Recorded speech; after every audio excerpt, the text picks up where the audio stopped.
America's 250th anniversary is just over a year away, and many states are planning big celebrations. And since it really all started here with the burning of the Gaspee, you might wonder why Rhode Island is lagging behind the other colonies when it comes to party planning, as the I-Team's Tamara Sakarzik reports.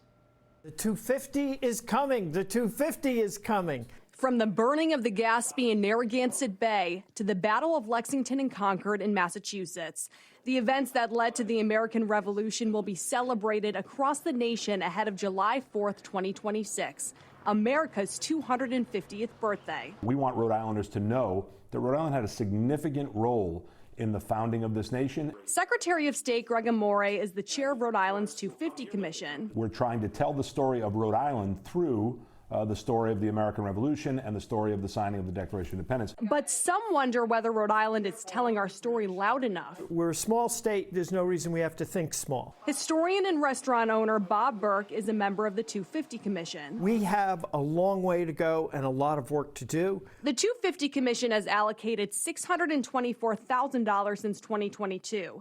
This year, Amore secured $1 million in state funds for the celebration. $1 million sounds like a lot of money, but compared to other states, we are far, far behind. Massachusetts is investing at least $2 million into the celebration.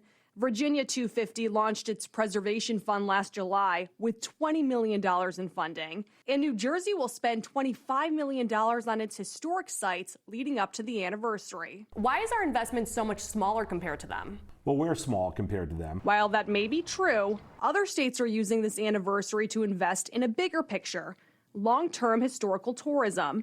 Pennsylvania's governor has proposed nearly $65 million in funding for America's 250th, a chunk of which would focus on attracting tourists for July 4th. Does it seem like other states are taking this more seriously as an economic booster for tourism? I don't think so. I mean, I think there's a balance between competing interests in our budget. Rhode Island is hosting several small events. A red maple tree will be planted in every municipality to honor Rhode Island's history. A portrait has been put on display at the State House depicting the 1st Rhode Island Regiment. And we don't have a colonial Williamsburg here.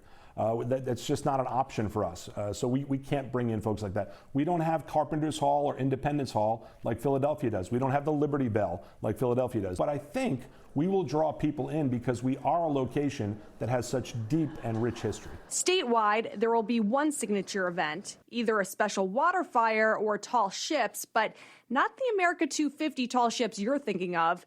Those are setting sail in Virginia, Baltimore, New York, Boston, and New Orleans. Could we have gotten the America 250 ships if we started working on this earlier? Yeah, possibly.